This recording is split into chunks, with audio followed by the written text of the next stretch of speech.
This week on Writers Inc. When people ask for a genre more frequently, it's just good common sense, good bookseller sense to find a way to make it easy for them to find. And we also have a couple of booksellers who are really enthusiastic about the genre, who could lead people to it, hand sell, make recommendations, and kind of also lead buyers who might not have been as familiar with the genre. You can start a section, but unless there's a bookseller that's ready to be enthusiastic about it and hand sell, it's not going to go anywhere. J.K. Rowling was nearly homeless when she wrote the first Harry Potter book. Stephen King penned Carrie on a small desk wedged between a washer and dryer. James Patterson worked in advertising and famously crafted the Toys R Us theme song long before becoming an author. Join New York Times bestseller J.D. Barker and a panel of industry powerhouses as they pull back the curtain on some of the world's most prolific authors. Where did they start? What is their process? The biggest names in publishing all have origin stories, all have tips and secrets. What does it take to consistently top the bestseller lists and become a household name? Get your notepad out. School's in session. This is Writers Inc. Hi, it's Christine Daigle. JP Reinflush. Kevin Tumlinson. And I'm JD Barker. Welcome to Writers Inc. So I mentioned the robot snowblower last week, and I got a bunch of emails from people with questions.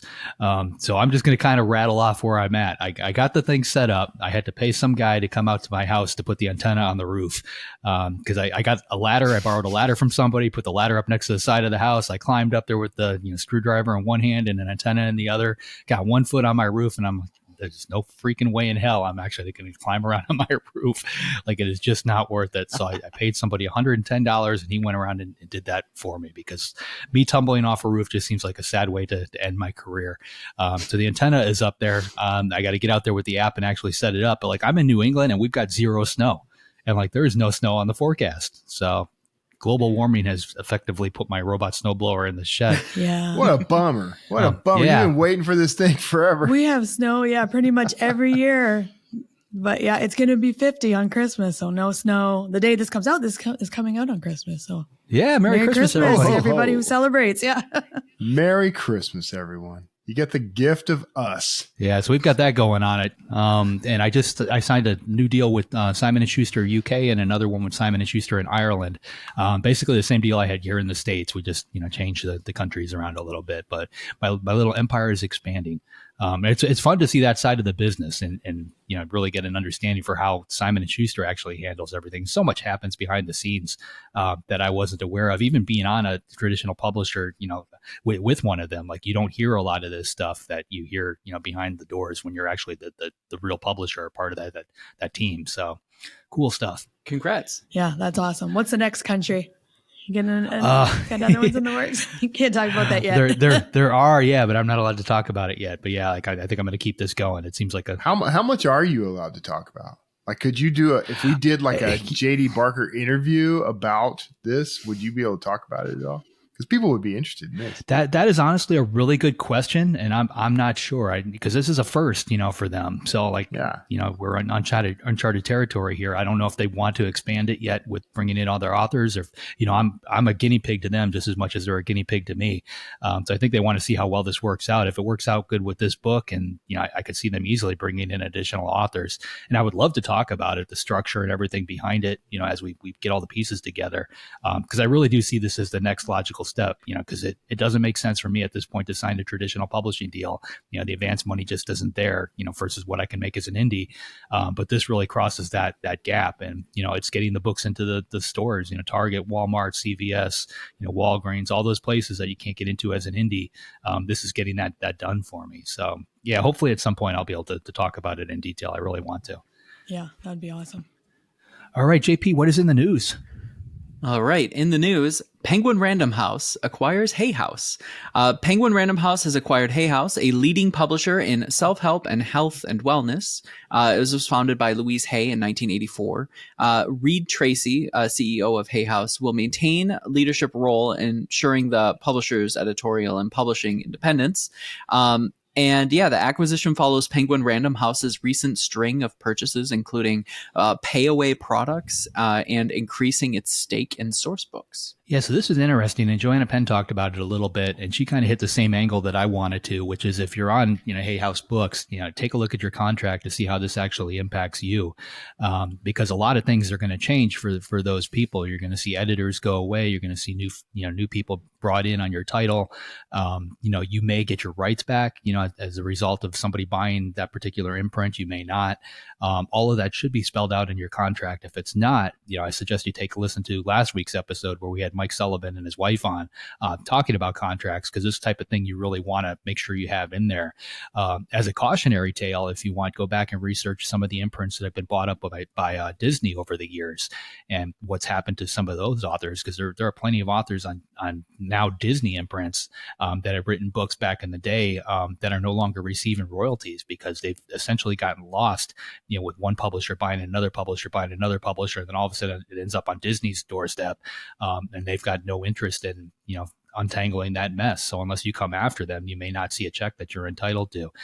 So this can get ugly. I mean, the closest experience I have is HMH has the first two books in my 4MK series. They were bought out by HarperCollins. They initially said, well, we're not going to let any editors go. We're going to bring in their marketing staff. Very few people are going to get cut. The second the ink was dry, or not even dry, a lot of people were let go. All those things they promised basically went out the window, because that's the point. They're combining these things in order to increase their revenue. They don't need to bring in the overhead. So you're going to see those kind of things happen whether you want them to or not. So just best to take a look at your contract and figure out how it's going to impact you. One of the interesting things about this, like Hay House has like this profound mastery of the email newsletter marketing list. Like they have this massive database of readers. So that's part of this acquisition. I'm very curious to see what Penguin Random House does with that going forward, because that's such a powerhouse that it's been coveted in the industry for a long while now. I would love access to that list. Well, that's a very unique thing too, right? That's a really good point, because they've basically fine-tuned their model. They're doing primarily self-help books, and that's from a marketing standpoint, that's you can really create a system for that type of thing. Meanwhile, Penguin Random House has their own system, which is a much bigger system, which I could see steamrolling right over whatever Hay House had in place, even though it's probably a more effective model. So yeah, that's an interesting angle to watch. Next up in the news, Tolkien Estates wins 2 lawsuits against author of unauthorized Lord of the Rings sequel. So they won 2 lawsuits against Demetrius Polychron for their unauthorized book of Fellowship of the King, which was presented as a sequel to The Lord of the Rings.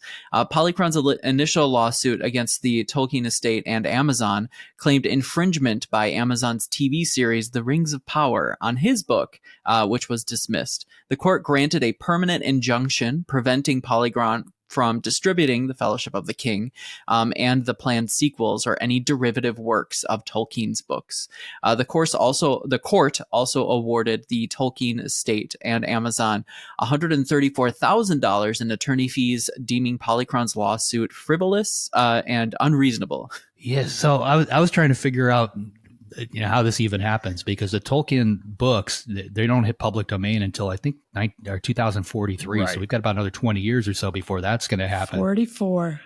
That's the important lesson. Get your books ready to 2044. That's what I'm waiting for. Well, I'm trying to figure out, like, in what world did this person think that this was going to be okay? I'm guessing it was an indie published title, right? Because the lawyers would have been all over this long before it ever made it, through the front door, if it was with one of the trad publishers. Yeah, it was fan fiction. Yeah, okay. The fact that he went after Amazon for that series tells me a lot. Like that was just about trying to grab as much money as he could.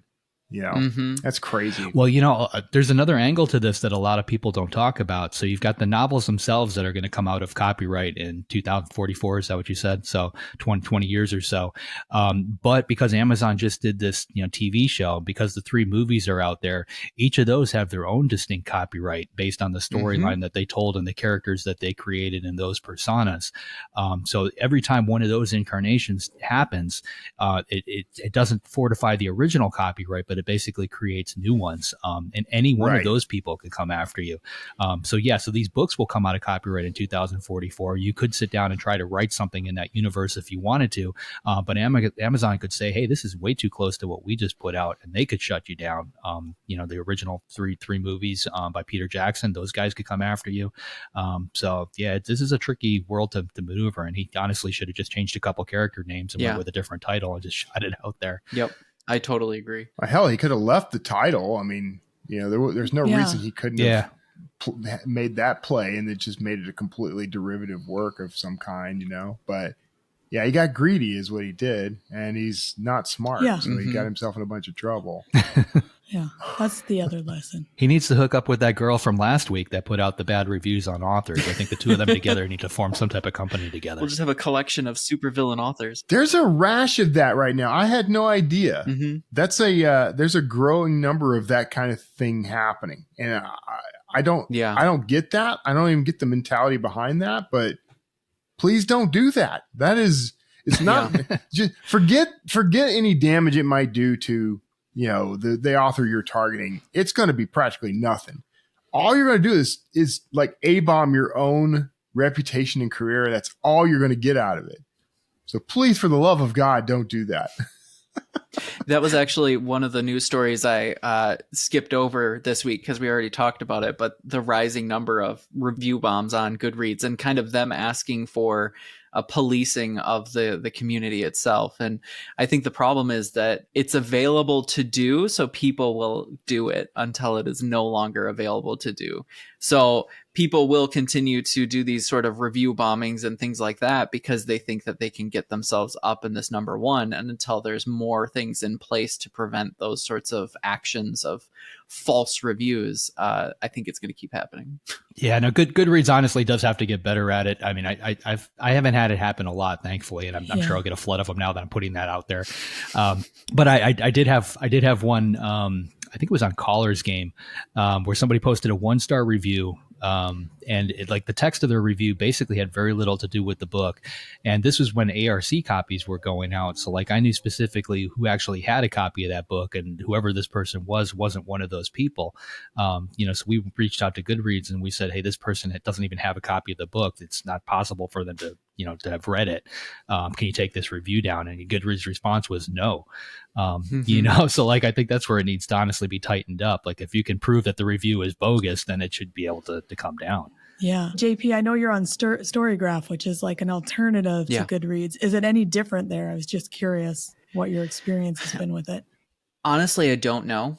I do know that they're pretty responsive when it comes to requests being made. So, because I've made my own requests and I get responses pretty quick from them. So I think that because it's a small team, they might get over inundated with this sort of thing. But I honestly don't know. Well, the team at Goodreads is actually pretty tiny too. When Amazon bought them out, they gutted what was there, and they basically just kept a skeleton staff on, just to keep the lights on. There's a few other services. I know that's one of them. Library Thing is another one. There's a few out there that kind of do the same deal, and maybe that's the answer. Maybe people need to shuffle away, but getting that large of a group to move away from Goodreads to one other platform is the tricky thing. Mm-hmm. Yeah. Last in the news. Internet Archive seeks reversal in book scanning suit. Lawyers for the Internet Archive have appealed a district court decision arguing that the courts misunderstood facts and misapplied the law regarding IA's book scanning and lending program. They claim its controlled digital lending offers a substantial public benefit and does no harm to copyright holders, challenging the court's interpretation of the fair use factors. This case is significant for the future of digital books lending by libraries, with the IA arguing for the importance of libraries in the digital age and publishers defending their copyright interests. Again, I'm trying to understand. These people are taking copyrighted material, they're scanning it, then they're making it available to other people without compensating the people who actually own that copyright, correct? Mm-hmm. That's correct. So that's literally last I checked, that's not allowed, right? That's a no-no. Yeah, and it's like you Yep. already lost the last lawsuit, and I don't see what's different here. So good luck with that, I guess. I don't know. Okay, so now we need the author from the Tolkien thing to get together with that girl and partner up with the guys behind Internet Archives. Let's set up a cage match with all these folks. Perfect. I'm here for it. This episode is brought to you by AutoCrit. One of the most value-packed memberships for any author, AutoCrit brings you an amazing suite of tools that make it a breeze to plan, write, and edit your books all in one place. AutoCrit takes you far above standard grammar checking or cookie cutter guidance. Instead, it's like having an experienced editor in your genre watching over your shoulder to help you deliver great writing that keeps your audience trapped in the story. You can even compare your writing style to more than 100 best-selling authors right down to the word level, so you can see what the best in the business do to keep their storytelling clean, clear, and crisp. Listeners of the Writers Inc. podcast can now take advantage of lifetime membership for one single fee. That's right, no renewal fees. Hi, this is JD Barker. I've used AutoCrit for years, and not only has it improved my writing, but it's been a crucial tool with aspiring authors that I've mentored. Whether you're a seasoned pro or just beginning, it'll help you find your weak spots and weed them out. Give it a shot with your latest project. Trust me, your editor will thank you. Head to autocrit.com/JD to get your lifetime membership. Big thanks to AutoCrit for sponsoring the show.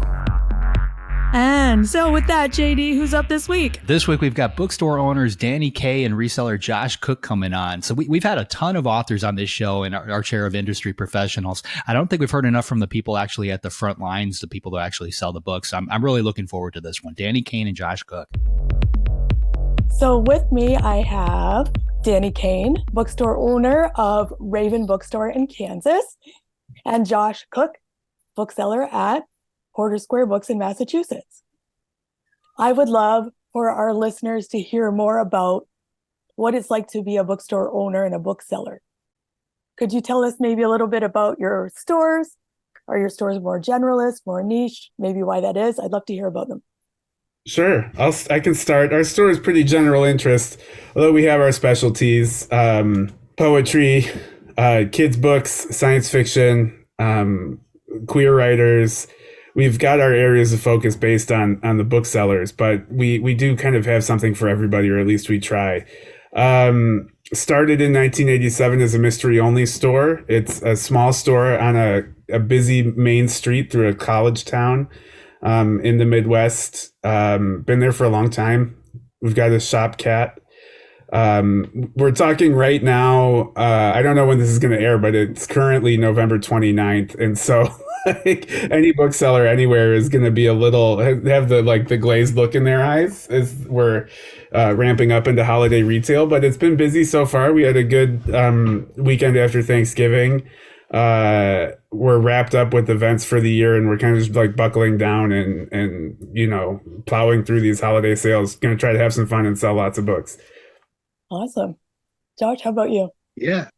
Porter Square Books was founded in 2004 by a group of experienced booksellers who were kind of leaving another shop for various reasons and wanted to kind of go out on their own. I started there as a part-time employee in 2004, right when they opened. We are a general store, but much like Danny, specialties kind of bloom and wither as the enthusiasm of various booksellers bring to the stock and to the hand selling and the social media, but also, of course, as the interests of our community change. We have a romance section now. We did not have that when the store opened. We've got a horror section now. We did not have that 4 years ago. And so we try and, I don't know if I'd say we try and be a store for everybody, but we try to be a store for as many people in our possible community that we can be. It's a very different experience now than it is any other time of the year. But in some ways, it's just more and more intense versions of what we do every day. Try and keep a fully stocked store that responds to, but also leads our community. Have conversations with them. The conversations are much shorter now than they are, for better or for worse, in January and February. And bring people the resources that they need for enrichment, entertainment, whatever is available in the world of books to our community. Nice. Now, you said you recently got a horror section, and I'm curious, is that tied to the trends in publishing in the last couple of years, the rise in horror, or is it something different? Yeah, the rise in horror and the enthusiasm of the booksellers. Yeah. When people ask for a genre more frequently, it's just good common sense, good bookseller sense to find a way to make it easy for them to find. And we also have a couple of booksellers who are really enthusiastic about the genre, who could lead people to it, hand sell, make recommendations, and kind of also lead buyers who might not have been as familiar with the genre. I was just going to say, you can start a section, but unless there's a bookseller that's ready to be enthusiastic about it and hand sell, it's not going to go anywhere. And so that's the same thing that happened with our horror and romance sections as well. In horror, we brought someone on knowing they were interested in horror as we were watching the market kind of shift that way. But in romance, we had two longtime booksellers that were kind of, I almost want to say, closeted romance fans. Like, they read a ton of romance, but they didn't make it part of their book selling practice. And then one day they just became empowered to ask me, like, hey, can we have a couple shelves to curate a romance section? And I was like, go for it. And both sections are super healthy now. I'm not sure even, if we had given the space and done the ordering without the booksellers, those sections wouldn't have gone anywhere, really. So you kind of have to, it's one of the important parts of building a staff of booksellers, is making sure you've got a wide breadth of readers that reflect your community. Awesome. And I'm curious, do you tend to buy more front list or more backlist? We split it up. So we have a 3-person ordering team, an inventory team. One person is on backlist and special orders. One person is on kids, and one person is on front list. And so I'm the front list person. So my job is mostly front list in terms of ordering, but, yeah, there are a lot of decisions to make. What goes into backlist, what doesn't, and it helps to have, everything at the Raven is kind of collaborative like that, which means things can kind of move at a crawl sometimes. But it's, sometimes books will decide that they're good. Like, you'll just be able to tell that a book is going to make a good backlist. Staff picks really help. If someone's written a recommendation for it, that's a pretty good way to guarantee that it's going to stay in backlist. Sometimes it's sales figures. Sometimes it's just books I haven't thought had a fair shake. But, there's no exact formula for us, at least. Yeah, Porter Square Books divides our buying by publisher for the most part. And so I'm always it's so interesting to hear how different stores organize buying, because by publisher always felt very natural and obvious to me. But some stores do hardcover and paperback, even, which is interesting to me. Some stores do like Raven, frontlist, backlist, and some stores do break out special orders specifically. So Porter Square Books is by publisher. So each buyer does both frontlist and backlist. And then we have a couple of different buyers who will, kind of depending on the day of the week, handle special orders. And then we also have some folks who work the inventory specifically. So and they do mostly returns, but also kind of keep an eye on things that are maybe selling faster than we expected, or are kind of, going out of stock for some reason or whatever. So you guys, you have a Penguin Random House person? Yep. Wow. So they must really get to know the reps very well then. Yes. Yeah. And that's one of the real nice things about that organization, is that, there are reps who will always see the same person every time. Yeah. And then, the buyers will see those sales reps, every single time until one of them retires. Yeah, well, and with me doing all the front list, it's like, I don't want to hog the reps. They're cool people. They know a lot. And so I'm always trying to find ways to get booksellers in touch with the reps, whether that's rep presentations for staff when reps come through town, or just like, hey, if you like this book, email the rep. The email address is right on the back of the galley. Yeah, interesting. I don't think I knew that about you guys, Josh. Yeah. Yeah, I want to dig into a couple of things you said there. So you said you buy by publisher, and then you mentioned Penguin Random House. Do you tend to buy more big publisher, big five, more small press? What does that look like for you? You can't not buy mostly big five. I was going to say for better or for worse, but no, that's not great. That said, I think we do a good job of buying small presses as well. But much like those kind of nascent sections that Danny was talking about, small presses need advocates in the store in ways that the big five publishers don't necessarily do. There isn't going to be a Dorothy Press title or a Coffee House or a Microcosm title that's going to have a billboard in Times Square. It's going to have advertising in Kirkus or PW. And so, I don't think it's terribly difficult to sell small press titles to readers, but you just have to be more active with it. So I don't do buying specifically, and so I wouldn't want to hazard a percentage. But whatever it is by necessity too high with the big five, and I'm always working to try and bend that ever so slightly. It's not a cut and dry question either, because it's like, okay, I've been to a couple stores that have really great New York Review of Books displays, and they line them up and they look beautiful next to each other.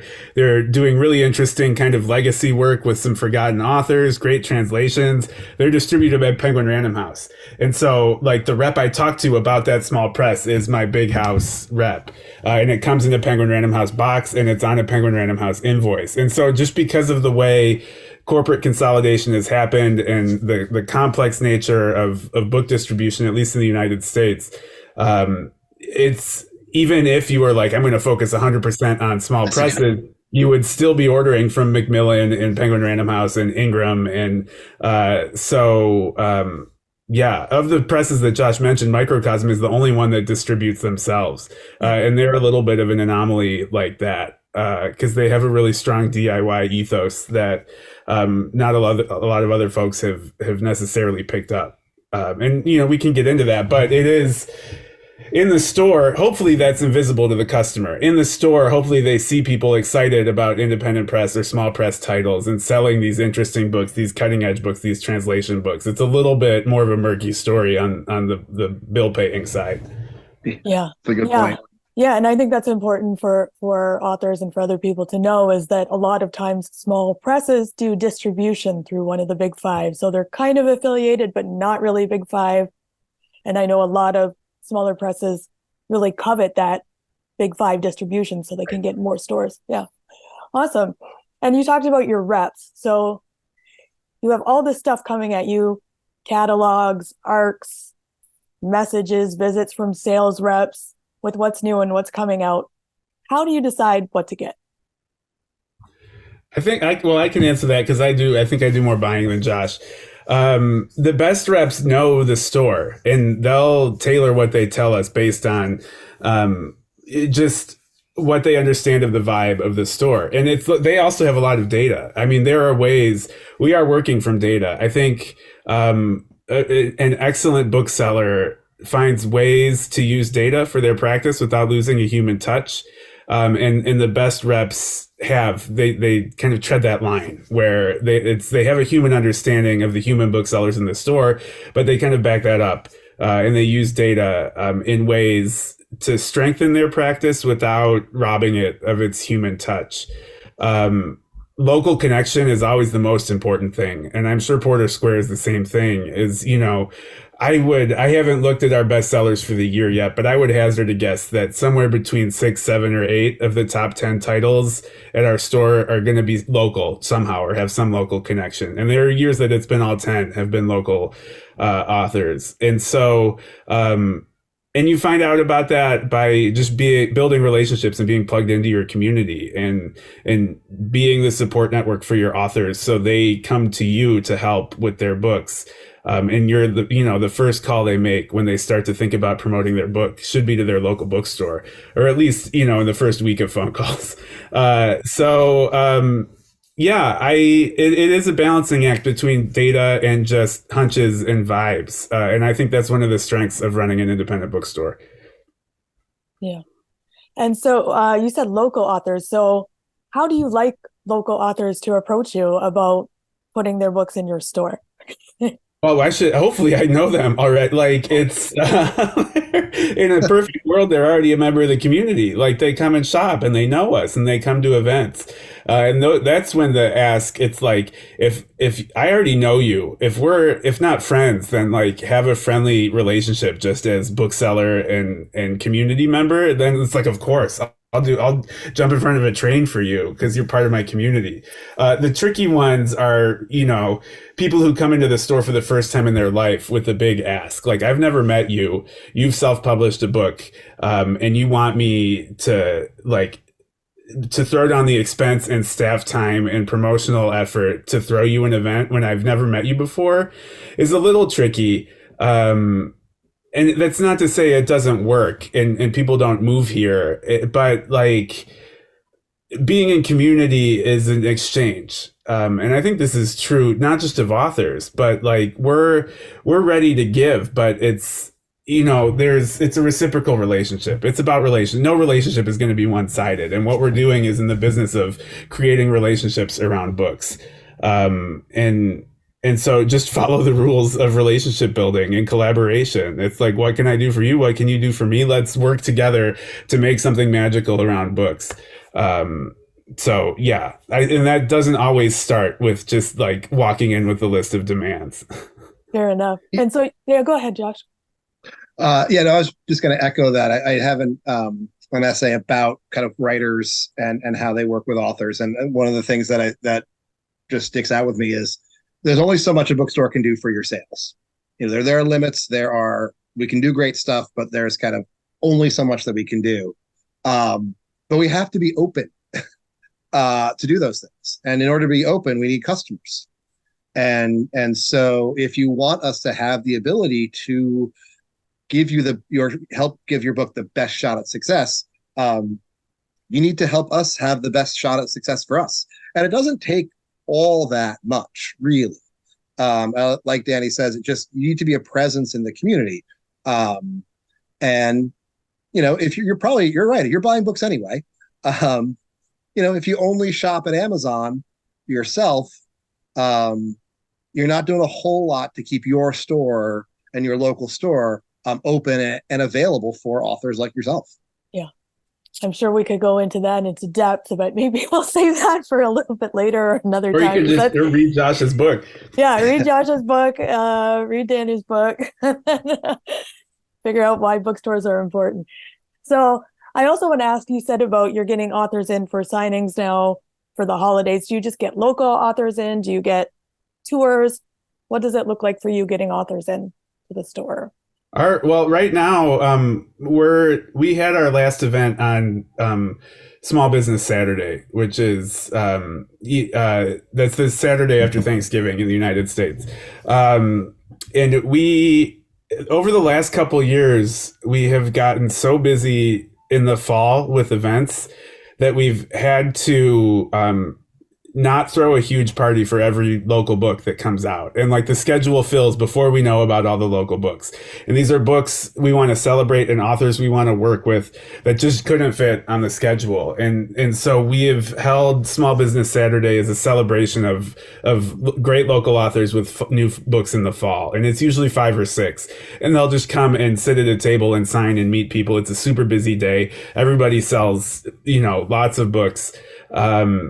And so that's what we did to kind of wrap up our event season. And we're going to be off until probably mid to late January just to do the holidays and recover from them. And that's part of that is staff capacity. And part of it is there's just so much stuff in the store. And it's like you have to move all the shelves. You have to make room for 50 chairs. And that's much harder when the holiday box cards are out, when you have a ton of backstock of Barbara Streisand's memoir, which is 1,000 pages long and super heavy. Not a ton during December, but we're really actively planning for 2024 as we speak. The AWP conference is in Kansas City in February, and because we're 45 minutes outside of Kansas City, it's like every writer in the world wants to do an event at the Raven either before or immediately after AWP. And so we're working through those and building some good kind of AWP parallel programming. We've got a couple authors we're really excited about. So right now we're selling holiday books and building the groundwork for our spring 2024 season. I love that use of indies first and small business Saturday. I might steal that. I might steal that. I love that. I like that better than the authors as booksellers that we often do. Oh, that's great. Porter Square has always been a pretty healthy mix on the entire spectrum. Local authors, in some ways like authors that are like vanity presses, but they are community members. Like we've had great events like that. Debut, smaller press, all the way up to authors where we have to rent out several hundred capacity venues in order to host them. And one of the advantages we have is we are one of this kind of literary cities. We're in Cambridge, but of course people think of us as Boston. So nearly every major author who goes on a national tour goes to one of the handful of Boston bookstores, which is great. One of the things that I really like that has changed over the last couple of years in terms of author events is how the In Conversation format has essentially become the standard format. There are lots of good reasons for this. One of them being that not all writers are natural performers, and not all of them know that. But the other kind of wonderful advantage is that it introduces everyone to an extra author at every event. And this is one of those ways to be in a bookstore's community. If you are a local author and and you know now because I'm telling you that bookstores are always looking for in-conversation partners. And bookstores always develop this kind of like backbench of consistent local authors who will be in conversation partners regularly.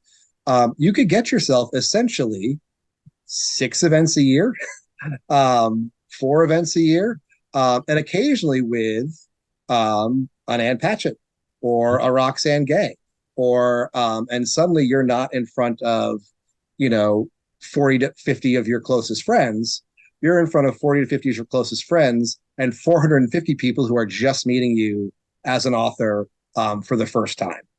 And so we do lots of those as well. So that's just a great opportunity and a great way to be in community. It's a lot more fun for authors to do in-conversation events too. Like I did 10 or 12 events for this book. And the last one is tomorrow, is Thursday. And it's the first time I don't have an in-conversation partner. It's at a public library here in Cleveland, and I don't know what I'm going to do. I'm like, I wish Josh was here to ask me good questions. What time is it? I'll zoom in. Oh, no, I'm at the store. It's a holiday. Okay, yeah, no, don't skip a shift for my sake. Oh, I know a couple people in Cleveland. We can talk after. So I want to talk a little bit about your book. So Danny, your latest book is How to Protect Bookstores and Why. And Josh, your latest is Art of Libromancy, which Biblioasis published. What was it like for you as booksellers getting your own books in bookstores? It's a thrill. It never gets old. Absolutely not. I have people texting me. It's like there's a great bookseller in at Powell's named Tove. Shout out Tove, who like every instance of my microcosm projects, Tove has made them a staff pick. And so every time someone I know goes to Portland, they send me a picture from Powell's. It's like, look, your book is at Powell's. I'm like, I know, it's so great. And like it truly never gets old. This is my 6th book. And I've had the real blessing of so many bookstores being supportive of these books. And it's still a thrill. I just learned that How to Resist Amazon and Why is a holiday staff pick at Elliott Bay in Seattle, which is an amazing store. It's a real icon. And it's thrilling. I love it. It's a dream come true. Yeah. One of the kind of best parts about being a bookseller writer is the connection to your book in the world that I don't think writers who aren't in bookstores necessarily get the chance to appreciate. Like I can look at my book every day. I can look at both of my books every day in a bookstore if I want to. I do. Of course I do. And so there is this ground, writing is so solitary in some ways, so isolated. You kind of you're always shouting to the void. but because of kind of the things that Danny was talking about, and those relationships we have with other booksellers who also kind of appreciate the process, we at least get some echoes back. We get to put together like the Instagram highlights of people tagging us in like their staff picks of our books, and we get to have at least especially for both of our most recent books, we get to have like our core audience be connected to us already and talk back to us a bit, and there are a couple of people who I've chatted with who like I would have been just crushed if they didn't like it, or if they disagree with some of the ideas, but I could talk to them and have a conversation with them, be connected with them, and hear what they thought, and that's that's great. That is just an abundance that I'm not sure other authors get to enjoy the way we do. Yeah. I also really appreciate how none of it is automatic. Like everything that goes into a book ending up in a bookstore or on the front counter or as a staff pick. I know none of those decisions are automatic. Each of them is a measure of faith in my book, in my work. And so because I have seen what it takes to get a book onto the front counter or as a staff pick, it just means that much more to me. It's impossible for me to take it for granted. Yeah. Awesome. Well, I'm probably going to get to ask about half of the questions that I had. So a couple more. I would like to know, what do you wish publishers knew about book selling? So here's the challenge. Making books, selling books is a high labor and ultimately always going to be a low margin. It just takes a lot of work. It takes a lot of work that cannot be outsourced, that cannot be mechanized, and it ends up being expensive. And as a bookseller, I understand that. And so when publishers give us the discount that they give us, I can see it, to an extent. And then I see them have hundreds of millions of dollars available to purchase each other, or tens of millions of dollars to purchase each other. And, Porter Square Books is a very successful bookstore. And there are lots of very successful bookstores, but even at successful bookstores that pay good wages for the industry, it's still hard to do everything that you might want to do or have the family life that you want to have. And it's just, I don't think I'd be telling them anything they don't know about bookselling, because I don't think it's a bookselling issue that is the challenge. I would just hope for, it'd be weird if I just hope for an end of capitalism. Is that really, an awkward way to wrap that up? The just kind of the idea that very profitable and sustainable is great, and you don't have to be as profitable as possible as fast as possible to be successful and sustainable. It's a really good question, and I think I'm on the board of the American Booksellers Association, and we talk to publishers every year, and we tell them this stuff. And the thing I keep getting hung up on is who are we talking about at the publisher? Every publisher is a collection of humans, and every publisher has people who get it, who completely understand what booksellers are doing, the importance of bookstores, and why what we do makes what they do possible. The question is, how many people at the publisher understand that? How much power do those people have? And then we're getting into the tricky part. So I guess I would want that knowledge of the importance of bookstores to go all the way to the top. I would want the C-suite to have that knowledge as well, as much as the good sales reps and the good editors and the publicists we work with all the time. And then I would just really want them to play a little bit of an imaginative game where they imagine a world without bookstores, which is a pretty severe thing for just the survival of books in any beautiful or meaningful way. If the Amazons of the world completely take over, there's going to be no soul in the book industry. It's like, and it's so tricky to say soul and industry in the same sentence like that, but that's just the reality we live in. So yeah, it's I feel like that's a little bit of a meandering answer, but that's what I would want more. There are people who get it at publishers. I would want everyone to get it all the way up to the top. What's tough is how often they tell us how important we are. Yeah. And I think to Danny's point, a world where there is only Amazon is also a world where there is only probably one publisher. Yeah. And that publisher is probably also Amazon. This is the other kind of side to that coin of frustration where, they tell us how important we are, and we say, great, 2 extra points on our discount would be like amazing, or whatever it is. And they say, actually, or whatever it is. Danny probably knows, but can't say exactly what they say when they have those meetings. But also there is a kind of rational self-interest. I mean, one of the reasons why Penguin Random House is a thing is to kind of create a bulwark against Amazon as a monosyllable.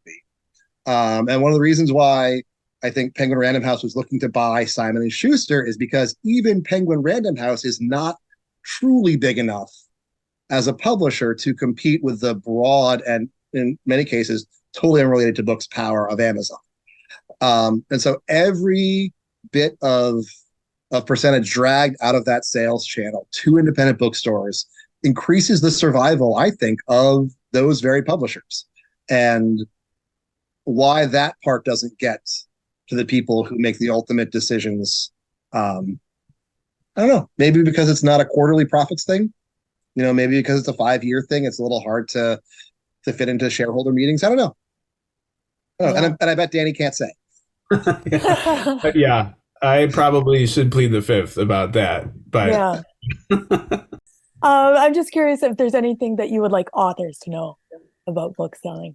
I mean, I think the important thing for authors to understand at kind of the most basic level is that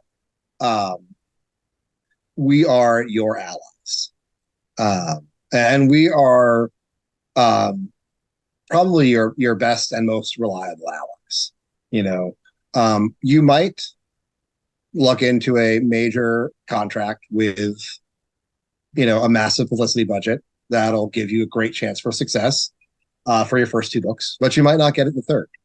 And if you don't, and you've built up a relationship with booksellers, you'll still have those allies for the third book who will push you and push those sales, even if you don't have the massive multimedia national campaign. I think that is really it. I see us as teammates. I see us as part of the same project.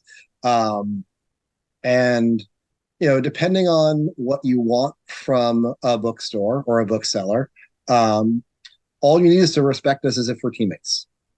Yeah. And show us the respect you would show to any person involved in the same project with you.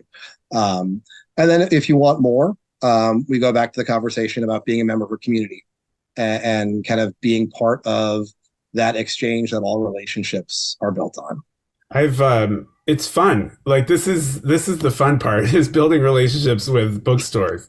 And it's like, I have had the great fortune of developing relationships with quite a few. I've read at $2 Radio in Columbus, I think 5 times. I've read at Skylark Books in Columbia, Missouri 4 times. I read at Magic City Books in Tulsa twice. And I just found out this week that I'm on their bestseller list for the week in Tulsa. I've only been there twice for those 2 events, but it's like, while I don't know, this book isn't going to make the New York Times bestseller list. It made a bestseller list in Tulsa. That's pretty cool. But there are, several bookstores across the country who are, rooting for me and I'm rooting for them, because it's like every time I come through town, I'll stop in and say hi and sign some books or do an event, make sure to spend some money while I'm there and get to know the booksellers. And like, that's truly one of the most rewarding parts of this whole thing. And it's a really good antidote for the loneliness of writing a book. You spend a year alone in a coffee shop with your laptop trying to finish this thing and whip it into shape. And then all of a sudden you get to go use it as a tool to make friends in bookstores. Like, that's the good part. And so take advantage of that, because, they can benefit you and you can benefit them quite a lot. Okay. So have any of you ever worked in a bookstore? No. Oh, no. Regretfully, no. No, I haven't.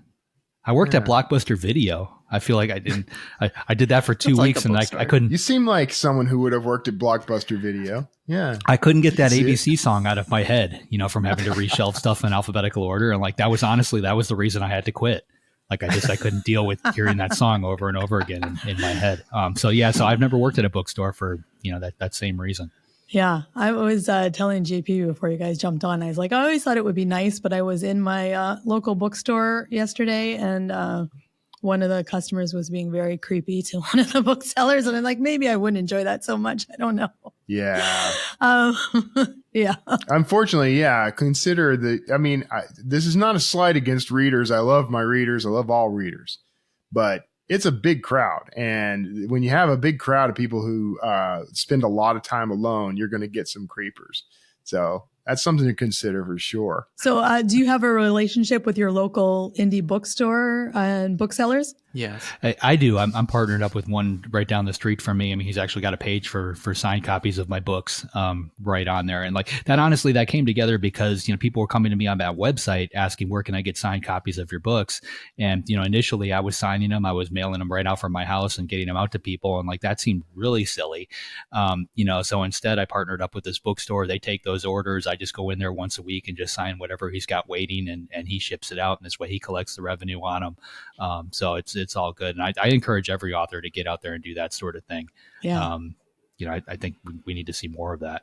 Do you want to shout your bookstore out? What's your local bookstore with the signed copies? It is River Run, and we all know Tom. We should probably have him on. Hello, Tom. Yeah, Tom's fantastic, and he's one of those outside the box thinkers. I think when it comes to running a bookstore, I mean, he kept the lights on, during COVID. With some pretty wild ideas. I mean, he's a good guy. But like when you talk to bookstore owners in general, like they really care about their community. That's a huge aspect of this to them. The people that come in, like they know the customers, and that's huge. Like when I walk into a Barnes and Noble, like I see different people every single time I go into the same store. The turnover is ridiculous. Nobody knows anybody. When you walk into the local bookstore, it's almost like Norm walking into Cheers, right? Everybody's hey. And they all know you. They know what you were reading. They know what you should probably read because they've cultivated the upcoming list. It's just a fun place. I'm still getting to know the folks at my local shop. I mean, I've been here for a couple of years now, but it's not. I don't go in there all the time because I'm working all the time. But they're starting to kind of recognize me. It's Lark and Owl, by the way, in Georgetown, Texas. Shout out. So nice. hi, Yeah, we guys. should probably let's put links to all of our stores in the show notes for this one. I think we should do that. Yeah. So yeah, River Run is in Portsmouth, New Hampshire, for those of you that are looking for it. Yeah. I'm going to say, by the way, when they were talking about this, don't go in and make high demands and things, right off the bat, get to become part of the community, that sort of thing. Like I'm definitely guilty of that. Because as soon as I got into town, the first thing I did was go introduce myself and hand them a card and say, here's a link to all my books. And, I probably pushed a little too hard, and they didn't like me much, I think, at first. So now I'm taking this slower route. Yeah. Yeah. So I, when I had first published one of the books, I didn't know how to contact bookstores. So I ended up like Facebook messaging to be like, hey, I know this is awkward, but I've got these books out. Is there any way that you'd carry them? Blah, blah, blah. Ended up meeting local bookstore Maze Books and in Rockford. And he was just opening up his shop. And so he was really interested in kind of reaching out to local authors as well. And we ended up making a really good friendship. And one of the things that for him keeps the authors that he wants cultivated within his store are people that go to his events, people that participate whenever he has different things. And it's not just celebrating like your wins, but everyone else's. So, you know, it's not like you going to your book signing, but it's you going to other people's book signings, other people's readings, and really showing yourself as someone who exists within the literary community. And it's a lot of work. But because of him, I started a local writing group to kind of get those writers together and really try to like be present in the community and try to really have other people's voices lifted as well. And so I don't know, it's not the easiest thing to do, but at the same time, it's good to keep in touch with your local bookstore. Well, I think every author kind of does the same thing, right? Like our book comes out and we immediately walk into whatever the nearest bookstore is, and we want to know what we can do to possibly get our book into that store. You know, and if you talk to a bookstore owner, like they get inundated with indie authors coming through that door. And, you know, it's really, you know, like the author is looking at it like, you know, what can this store do for me? You know, like they feel this store is going to help them sell their title. The bookstore is looking at it like, well, what can this author do for us? So you have to find a common middle ground, I think there. I mean, if you are a first time author and you've got no sales behind you, you know, a bookstore has very limited shelf space. They're probably not going to be able to get your book in that store. There's no place to put it unless you come up with an angle that makes sense. You know, like what JP just touched on, you get other writers together, you create a group, and all of a sudden that group is touting that store. It's causing people to walk through the front door. Now all of a sudden you're something that's helpful to that bookstore, and you know, they'll return that favor. And I think it really comes down to that. And the bookstores that have survived, you know, the longest are the ones that have found that mix of national bestsellers as well as, you know, the locals. You know, you have to carry a little bit of both, I think, to really succeed long term. Yeah, I have to shout my bookstores out. So both of my bookstores here, Biblioasis and Whiskey Jack, just because I have relationships, asked me for my books. I didn't ask them. So like, what do you have? Come put it on the shelf, which is lovely. Thank you, Biblioasis and Whiskey Jack. Yeah. Have you ever like set up your own events? How do you go about that? How do you get booked into a bookstore to do a signing? Well, that's a tricky thing too. And it's funny because he touched on the reasons, you know, like for a bookstore to shut down and move all their shelves around, get chairs out and do all that and set up, like that's a big deal. That's a lot of work. You know, if they have to close their doors early to do it, now they're losing revenue in order to do it. So you need to be able to guarantee that you're going to put butts in those seats and actually fill that store up and return the favor by selling, you know, 50, 100 copies or whatever, you know, enough copies of your book to justify that expenditure. I mean, a lot of stores will stay open late in order to do that type of thing. I've never done any on my own. I've always done them through a book tour with one of my trad published books. You know, that being said, I'm not opposed to it. I mean, I've done a couple author talks, you know, with writers groups after hours at bookstores, things like that. A lot of them do that sort of thing and people don't even realize it's going on. You know, but anything like that drives people through the door, I think is helpful. But you have to be ready to, you know, to earn your keep. You know, if you're going to take up real estate in their store, you have to make sure you can do something that's going to, you know, keep them in the black during that period. There's a couple of services in Texas and in neighboring states that you can become a part of or you can pay to use that'll actually help you book signings, things like that in bookstores sometimes, but more frequently in some strange and odd places. Like there's one that I have used periodically, and it's here in Texas, but it's also in several other states, called authorsingrocerystores.com. And they'll help you get set up a table in like Kroger or some other grocery store chain, Food Mart or something like that. And you can sit and you can do a signing. You have your signage there, whatever you want. And I've done it a couple of times and it can feel a little awkward because you're like in front of the fruit and vegetable section. But at the same time, you get to meet a whole bunch of really new and interesting people, and the store will actually sell the book on your behalf while you're doing that. So look for things like that. Yeah. Do you get a cool little food platter? Give away cheese samples and stuff too with the book? Yeah, you got to pay for all that stuff yourself. But I found early on that it's best to, like, as soon as you get there and you're getting set up, like slip over to the candy aisle and buy a big bag of, like, you know, the little, what do they call the shareable candy bars or something, and have like a big pile of that on your table. That'll get people to at least stop by. Yeah. Anything to grease the wheels. Yeah, I would say, especially if you're just starting out, look for events where it's multiple authors or like fairs to start. I went to like a couple of fairs at libraries, and it's one, getting to network with your local authors, because they will tell you how they, well, I mean, most of them will tell you how they got into various places, how they know the person, and you have like potential shoe-ins, and that's a plus.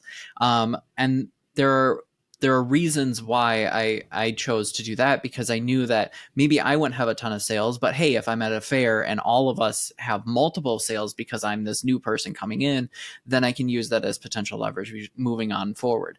And so in the writers group, I use the fact that we're multiple writers to potentially book bigger events, or events with like Barnes and Noble or other bookstores in the area. As you know, we're not just one table, but we're multiple people, so that way there's more foot traffic, ideally. It's a good idea. Cool. Yeah. Did I miss anything else you guys wanted to talk about that Danny or Josh brought up? No, mine's more of a comment. I thought it was an odd statement to say, I hope for an end to capitalism for somebody who is in the retail business. I just found that one hit me sideways. That's all. JD, yours is probably more relevant. That's like a dagger to my heart as somebody who takes advantage of this capitalist system as much as possible. No, they had touched on the reps, which I think a lot of people aren't aware of. So if you own a bookstore, chances are all the big publishers have a rep that comes through, once a week, once a month. They've got a catalog of upcoming titles from Simon & Schuster, from Random House, from HarperCollins, whoever they're representing. And some of these people are private contractors that work for these, the different publishers. So if you're an indie author, that's your competition. They're coming in with what is going to be the next biggest title, and they've got the numbers to back it up.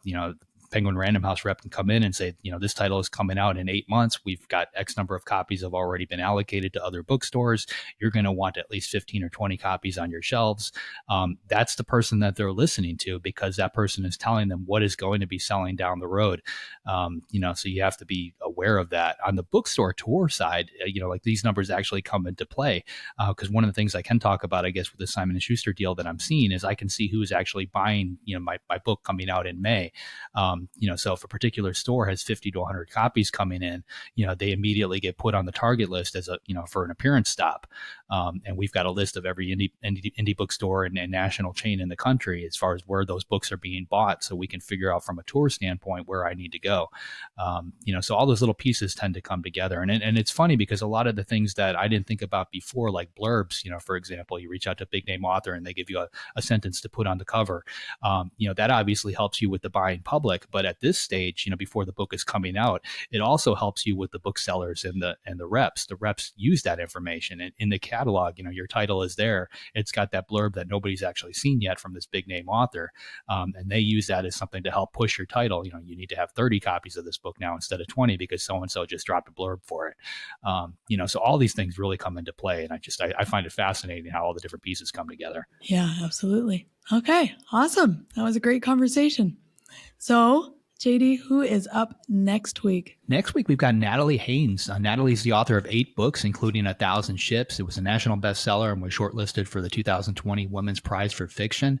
Her latest novel is called Divine Might, and it releases January 2nd, 2024, our first book of the new year. Yeah, sounds great.